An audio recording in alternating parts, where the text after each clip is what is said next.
a journey for another month, and this time around, Glen Jarvis from BMG Partners, one of the partners. Welcome along to the journey. Okay, thanks for having me. So, a bit like Stephen, who we've spoken to recently as well, I know this isn't your forte. You don't love getting in and telling your journey, but it is important for people to know, I guess, the stories behind each and one another, because yourself we'll talk about in a moment, not just in the financial services, which kind of makes sense at the moment, but also paracycling, para-triathlete. We're going to get to know a little bit more about that side of your life. So before we get started into some of that, though, let's talk about your heritage to the area. Local, school here. What's your connection to Albury-Wodonga? Yes, born in Wodonga. My family goes back quite a few generations in the Kiewa Valley, and school through St Augustine's in Wodonga, Wodonga High, and then off to university in Melbourne for a stint after close to 3 years in the army in between, after school. I was stint in the army to learn a bit more about life. Yeah. So what did you do in the army? Was it a specialist field or? I studied electronics out at Bonegilla. So I joined the army to see the world and get posted out to Bonegilla. What a story. Then your university, and then couldn't come home quick enough. What was that sort of turning point to get back into town? The key draw card to come back to town was I met my lovely wife, who was up here with 3 children. And I had a job in Melbourne after university, but not much else holding me there, and a whole lot of reasons to come back home. That's great, because we do see it quite often. Albury-Wodonga's got this sort of gravitation where a lot of people will come through and spread their wings and look around and end up coming back and are always quite proud of the area. So talk about, I guess, essentially, first of all, your financial services. How do you go from electronics to financial services? When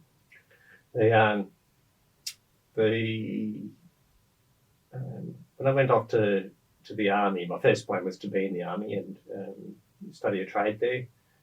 Applied for building, carpentry, but they were taking only a handful of those, and they needed 2 classroomfuls of electronics people. So I ended up in the electronics field. The catalyst for me leaving the army was a motorcycle accident resulting in the amputation of my leg. Soon I was a teenager with a whole reset on life and trying to work out how I was going to survive in the world with a desk job. So I figured I needed to go to university and get myself an education. One thing led to another, and found myself in the business school there studying financial planning. Brilliant. So let's go to the motorcycle accident. How old were you? 18. I've always been quite keen to live my life and not to stand still for too long. And we had a lull in activities in the army for a while, and so I took some leave and I thought I'd visit my sister up in Townsville. I thought what better experience than to ride a motorbike up the East Coast. And as a young 18-year-old, I loaded the bike up as much as I could, and I probably wasn't to know as a teenager that was probably a bit too much to bite off. And a bit of fatigue and whatnot, ended up having a head-on collision on the highway, and quite lucky to survive that. So whereabouts was the accident? Yeah, near Mackay.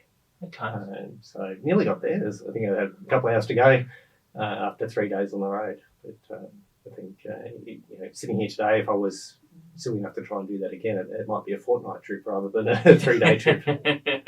And so had you been riding motorbikes long, or was it a new sort of passion that you found, a new hobby? Yeah, just as a semi-adult. When I was old enough to get my motorcycle license, I think we had 11 people in my class of electronic technicians, and 8 of us had motorbikes. So it was a good group thing for us to be doing. It was, a good fun for a young person. Good fun thing for a young person to do. Unfortunately, I didn't realise it would change the rest of my life. Well, let's talk about that for a moment, because I guess you wouldn't be the athlete that you are now if it wasn't for that accident. So 18, become an amputee. What's going through your mind at that point? Yeah. a really challenging period, trying to work out what you're going to do. You need to learn to walk again. I think that was the time I spent at the old Woodstock Rehabilitation Centre in North Albury was very valuable to have that facility locally. Ended up struggling a little bit mentally. You're a bit unsure of yourself, and wondering, will you end up in a relationship with someone as an amputee, and you probably make it up to be bigger than what it really is. But I found some good mental health and happiness through sport. And by that stage, I was in Melbourne doing my studies, and came across a local cycling club, and there was a Paralympian that was already there, able to guide me as to who makes good prosthetic legs, and ended up with a guy, David Lee Gout, who's still making my legs today. So a good 25 years on. Yeah. 20 years on. I found myself, on Beaconsfield Parade down in St Kilda, hopping on a bike, and I remember getting going for one of the first times on the bike, properly, and the bike would surge back and forward every time I pedalled. There's something wrong with my bike. I got off and spun the wheels, and no, it was because I was pushing with one leg. Yeah. Yeah. So it's amazing. So you said yourself about rehabbing through learning to walk again when you're first becoming amputee, but then everything, I guess, is a new learning. So if you had been riding a bike as a child, suddenly, as you said, you thought surging, but it was really one powerful leg. How do you go on to compete? I guess this is probably pretty early days, really. Did you have many people to compete against other than the Paralympian sort of there in the same sort of category? The introduction that I had through was Carnegie Caulfield Cycling Club was fantastic. And they basically said, well, you get better by cycling, in races. So why don't you come along and start doing races? So before I knew it, I was on a fixed-wheeled bike on the velodrome and racing against 10 and 12-year-olds, because that was about the speed that I was.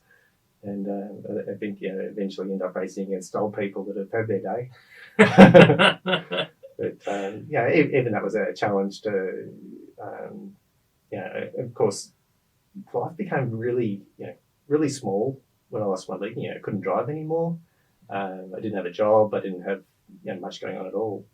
And you had this community in sport, and you had the walking. I was walking with a walking stick at the time, or a crutch on a bad day, and you're walking at 3k an hour, and all of a sudden you're on a push bike going 30, 35 k's an hour, and just you felt alive again. The rush. And so velodrome and fixed wheel, for anybody who hasn't tried to ride a fixed wheel before, that's challenging for somebody with two legs, because it just does its own thing, really, is sort of the feedback I understand is. But then the velodrome, the sheer, the grade of the track, we've just come off the back of watching Olympics and Paralympics, where that's pretty dangerous. That's a dangerous sport, right? It looks dangerous.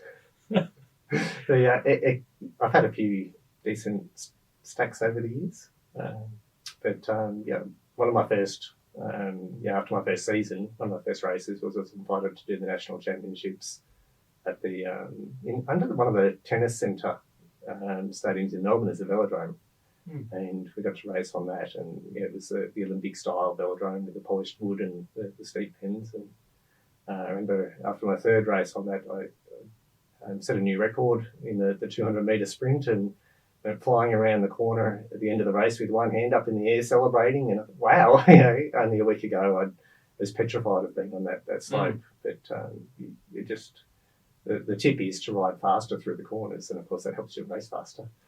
And if you go slow, then that's when it's risky.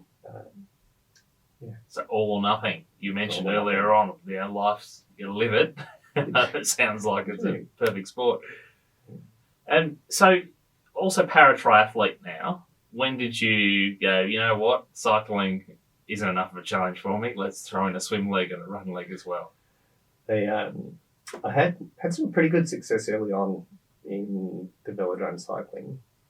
And after probably a decade of doing that, found that I was still improving, but not as quickly as my competitors were improving. So I kind of felt like I'd got all I was going to get out of that sport. And it took a year or two on the sidelines, and felt my general happiness decline over that period. I thought I need to get back into something. And I thought, well, I had gotten an interest into triathlon when I had two legs.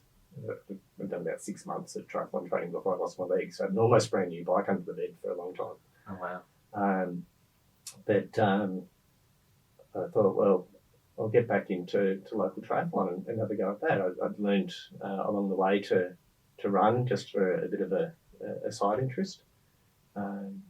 And I thought, well, if I'm going to do this, I'm probably going to do it properly. And sort out a coach, Fabrizio Andrioni, locally. And I said to him, Fab, look, I just want to do some local races and have fun. Anybody who knows Fab doesn't say that to Fab. You must have only just met him. I had only just met him. I found it very hard to understand his Italian accent to start with. A half-hour meeting and understood about 10 minutes of it. But sure enough, I think within 2 years we're at the World Championships in Chicago, racing at the top level again. So it's I think a strive to continue enjoy new things and be competitive and get the heart rate going. I think triathlon's been a real gift. Yeah, you mentioned happiness there, and the mental struggle of obviously the accident, but then even being sort of aware of yourself. How important is that in terms of how you think you've achieved so far? Is sort of listening to yourself and how you feel. Yeah, I think we all need to be kind to ourselves, and there's plenty of chances for other people to tell us what to do, what we should be doing, how we should be thinking, and to check back on yourself. And there's always more you could be doing, but you're focusing on the right things. One of my challenges with trying to be an elite sports person and a business person and a family man is they don't all fit. So you need to compromise somewhere, and it's probably part of why I think my most successful sporting times was when I was shortly after university, when you had plenty of time in your world. You're at your own pace. And so let's talk about, I guess, staying committed and all that sort of thing. Because talking to a few athletes throughout this journey series, regardless of what their sporting field is or what their level of success has been, for anybody who hasn't tried to be an elite athlete or even ultra competitive, whether it be at a local level, and you sort of touched on it, the sacrifice, the commitment. Do you ever find that you just go, why am I getting up today and why am I going and riding or running? Do you ever lose that motivation? And what keeps you going for you? You certainly do. I guess, for anyone who is alive, there's days when you've got more energy than others. I've got probably two people that have helped me out on that space over the years. Was the boss that I had in Melbourne after I left university.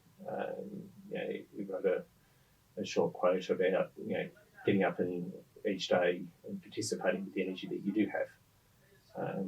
That's a successful life. I think Paralympian Peter Homan, who I used to train with in Melbourne, he said, Glenn, you won't want to train every day. You might go weeks or months where you're not enjoying it, but keep doing it and the enjoyment will come back. And I thought that helps me out to think, well, I'm here and doing my thing, and keep the habit. There'll be another event on the calendar that inspires you to keep going. Or I think that really helps is to, if you don't have an event you're looking forward to, why am I getting out of bed first thing in the morning or squeezing in some training after dinner?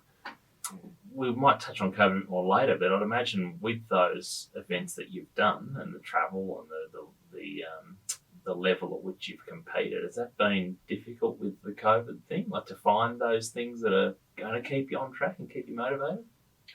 It has been, even just locally. calendar for the Wodonga Triathlon Club has been clamped down a fair bit. We've got a few races in the second half of last summer. We're just working hard at the moment as to how to get that going again this year. We managed to get a national championships up in Newcastle in February, which was nice to get to. But it didn't have the same vibe as the normal race meeting where you might have a team dinner beforehand and gather for a race briefing and so on. It was all QR codes and read this email and off we go. So the COVID, has I think impacted a lot of athletes, and it seems more so in Australia. You look over to what the athletes in Europe are doing, and it's almost as if COVID never happened. Yeah. There's a whole health story that goes with that. Yeah. Well, I think it's interesting because you're right. When a lot of the Olympians and Paralympians were coming home, or we all assumed they'd come home to ticker tape parade and what have you, a lot of them had shot off to other international comps that were all still happening. And it's sort of hard for us to fathom on this side of the planet, isn't it? It certainly is. Yeah. So you've mentioned juggling the three things, the professional aspect, the athlete aspect, the family man sort of thing. Often I'll ask people, so when you've got some spare time, what do you do?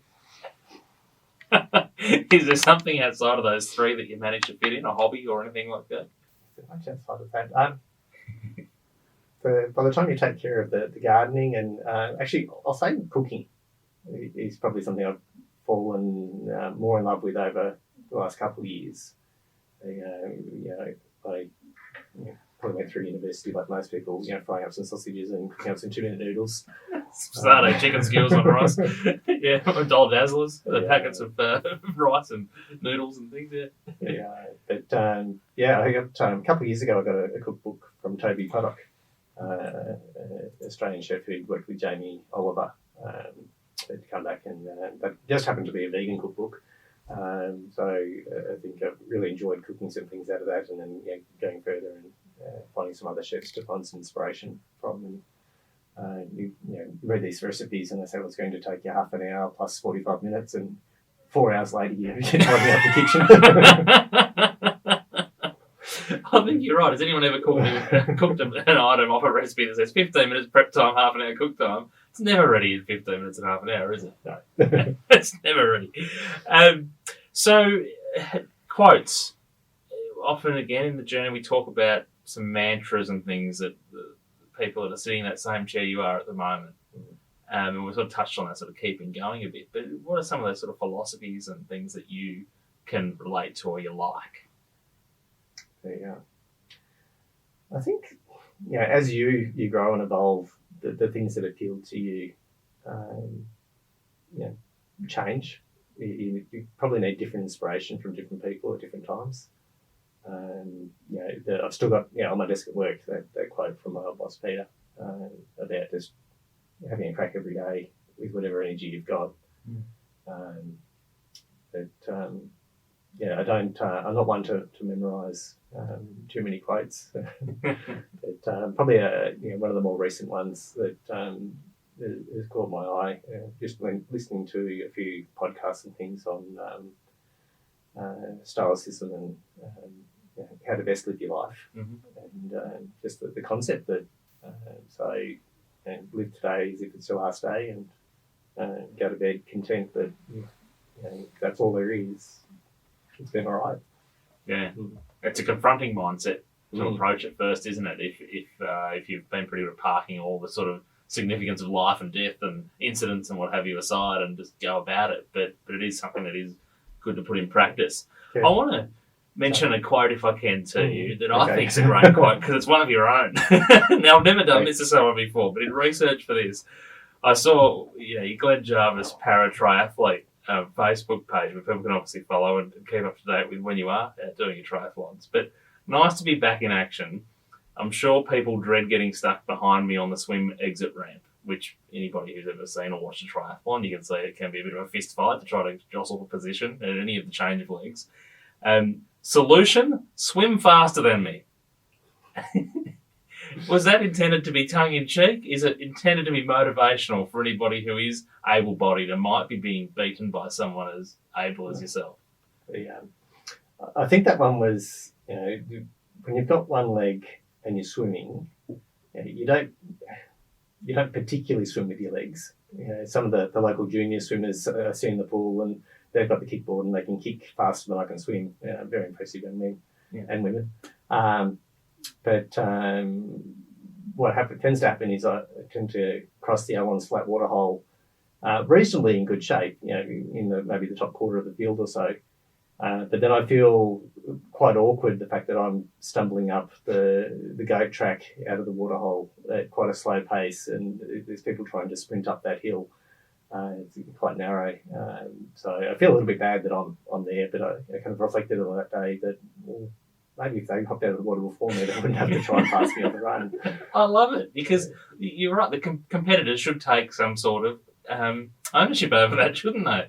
They might need to train harder. They might need to get up earlier. They might need to do more. The club's really inclusive, and it really is. A lot of these things, you make them bigger in your own head, and that person is probably quite happy to take a breath after gasping for air for the last 5 minutes, they'll get past you later on.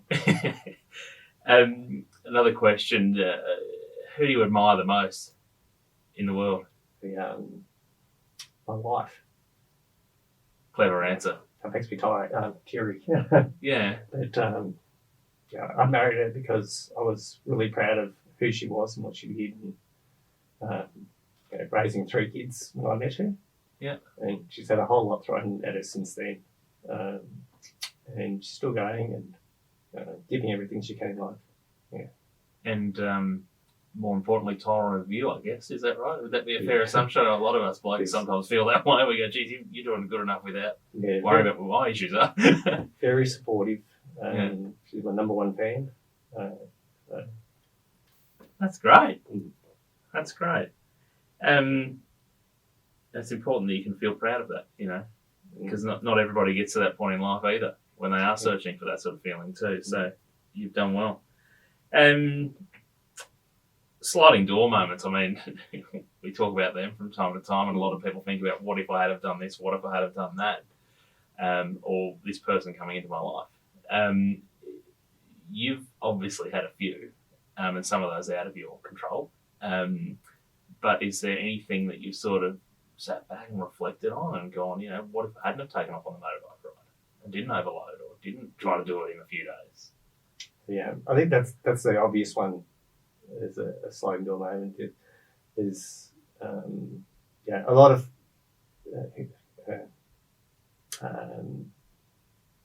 when I think about where my life was probably heading before that crash, and talking about tomorrow's not a promise, that day it certainly wasn't. So I think that's what's really pushed me on to become the person I am today, through family, business, and sports, to set out to achieve something and to just improve that little bit each day, and goodness knows what my life would look like if I hadn't been blessed with being an amputee. And what a great phrase to use, because you've clearly unlocked the competitive advantage of what would have been a fairly traumatic and troubling, and you've spoken about what went through your head at the time. How do I be normal? What's my life look like? Confronting times, but it's all about the mindset at the end of the day, isn't it? More so than the physical sort of things. That just took me back to the really early days when my prosthesis was made of metal and wood, and you had leather straps holding it around your hips, and woolen socks as the padding. And people meet and say, "Oh, okay, are you going to go to the Paralympics?" And you're sitting there, you're spending most of your day in a wheelchair and hobbling around, and this thing that hurts like hell to put on. And all of a sudden there's this expectation that, okay, well, you're an amputee, you better go do something. I don't remember being a teenager and someone saying, "Oh, you can run. When are you going to the Olympics?" Yeah, There's this expectation that you will conquer and go forward. And of course, not everyone does. It's a difficult journey, and there's times when you get up in the morning and you can't just get out of bed and walk. So that can drain on you a little bit. on your down days. Yeah. Yeah. You hear sometimes of disgusting treatment, disgusting behaviour, ignorance in people, and you don't circle yourself with those sorts of people in life generally. But regardless of what, everybody's unique. Everybody's like this. We're doing a journey. Like everybody's got their own story. Have you had any issues being an amputee in life where you've sort of been disadvantaged, or people have looked at or treated you differently, or? Maybe, but if they have been, they've been insignificant, and you brush them off. So you don't need those views in your life, and I think the fact that I had a pretty good hit to my head in that collision, and amazingly my brain still works, and I can still talk well. And I've met some amazing Paralympians over the years, and been on training camps with them, and got to know them well. And my heart goes out to people that their brain still works, but they can't talk like they used to be able to. And people treat them like they're idiots, or make judgments about them. And that's what's a WEG? Yeah. When it's very easy to sit here at a table and people don't even know it's there. So quite fortunate that anything could have happened that day, and all I did was lose leg. It's very inspiring, your approach to it all. I mean, you've obviously had plenty of years to get yourself through that personal situation and personal struggle, but it's inspiring for anybody, even like myself, sort of listening to you speak. Thanks. Thinking of hindsight, it's always pretty clear vision hindsight. What would you have told yourself maybe before entering the army? Or if you could go back and sort of talk to a younger you, was there any advice you'd give yourself? I'm not sure. It's I think about what a great life I've had, and touch wood, we've got a bit to go. Yeah. What would you do differently? Not a great deal. The different chapters that have been so far have all had a good place, and I don't feel like there's been too many days wasted. Yeah, good. It's been good. And let's go back onto the COVID topic, because as you said, touch wood, we're all sort of what's going on around us. What's the next chapter look like? Has it changed your perspectives or your views on life, or the things that matter to you? How do you think it's impacted on you? I think just probably the easy ones to start with. It's been a good reminder as to how much I do like my exercise. And we've been very lucky that the government all the way along has said, go out and exercise. Yeah. So that's been a blessing. I've made missed out on my pool swims, but plenty of bike riding and jogging and what have you. I like being out in nature, and of course with the 5K radius, that's been a little bit limited. I've got a nice little reserve behind my house, so I've been able to at least get out with the trees and the birds. I never particularly think of myself as a social person, but really missed the social connections I've got with my small group of people that I do like to catch up with. So it's probably been the one thing that's probably really highlighted is that generally happy, mowing the lawn and cooking a meal, but catching up with my extended family and the sporting friends, a big whole. Yeah. It's interesting because you are seeing people respond differently, like particularly in workplaces. Some people are really struggling if they're on the forced work from home and they really need to be surrounded by people. Some people are traditionally social and pretty active social lives have gone, it's actually not too bad to be isolated and just take a break. Yeah. It's quite an interesting social experiment almost, really, isn't it? Because everybody legitimately responds differently to the situation around them. Yeah, I certainly, as a team leader at work, it's been a bit more heavy lifting to try and keep the channels of communication open from home. Those days when you've got just a few too many interruptions when you're in the workplace, to be at home and to be able to concentrate on a job for a few hours at a time. There's pros and cons. Yeah. Do you think we're more productive as a society? with COVID? Yeah. Do you think all the work from home, the less commuting, the less flights to Sydney to conferences in Melbourne and things like that, do you think they're more productive? I think it depends on the nature of the work. Oftentimes we're having conversations, quite serious conversations about people's financial livelihood and perhaps their life savings, and there's nothing that substitutes sitting across the table and being able to communicate really effectively both ways to resolve things, and sometimes that's less efficient. I've been blessed to go on financial planning conferences over the years to various lovely destinations, and last year's conference, we've got one coming up next week, which is a series of about 20 video links. And look, the technical content, you can learn that out of a book or on a website anytime. What you miss is getting together with like-minded business owners and talking through the issues that you're each facing, and oftentimes they're fairly similar. So there's you don't have the inefficiency of a day's travel to and from the conference, but you're missing out on that sort of networking at dinner or lunch when you have the breakaway sessions. I recall my wife doing a training course 3 days, 9 to 5 on the one Zoom call. And this is sort of mid our point of pandemic at the moment. This is a little over 12 months ago, so close to the halfway mark of where we sit today. I sat there going, how on earth can you do that? How are we as humans going to be able to do that for an extended period of time? And lo and behold, here we are 12 months or so later, still doing it. You're walking into a calendar full of Zoom calls or Teams meetings.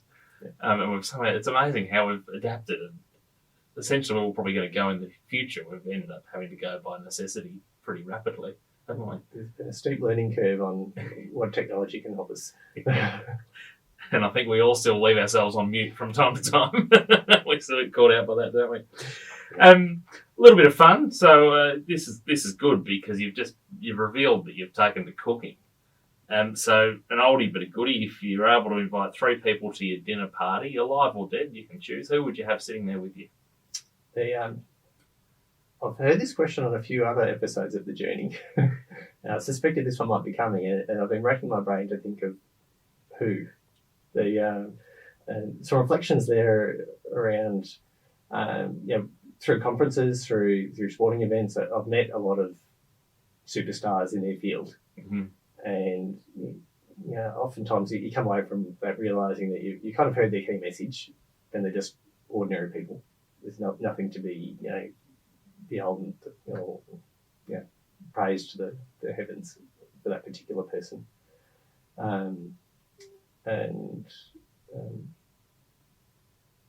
Where I settled was the cook for 3 other people and sit down and have a meal with them. Settled with my parents and my wife. I think that's simple. Yeah, I love it. So when you are cooking, is it sweet or savoury?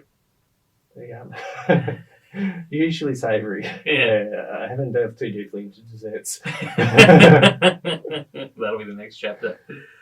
And just for a bit of fun, the normal weekend, this weekend, what does it look like for you? I find my happiest weekends are when I manage to do a grocery shop, do a bit of cooking with the fresh food, and I can tick off that I've done at least a bike ride and a run, maybe a swim, and particularly in the summertime, I love swimming out at the weir on the weekend. It's great, and as long as the neighbour doesn't, the lawns don't look too much worse than the neighbours, I'm okay. That's it. Well, Glen Jarvis, thank you for being part of the journey, and I'm sure there's a lot of people that have tuned into my podcast that have watched this and learnt a bit about what really the commitment, the resilience, and things that it takes in life, and watching someone put all the things that we're told are good for us into practice each and every day. So thanks so much for sharing it with us. Thank you, Stephen.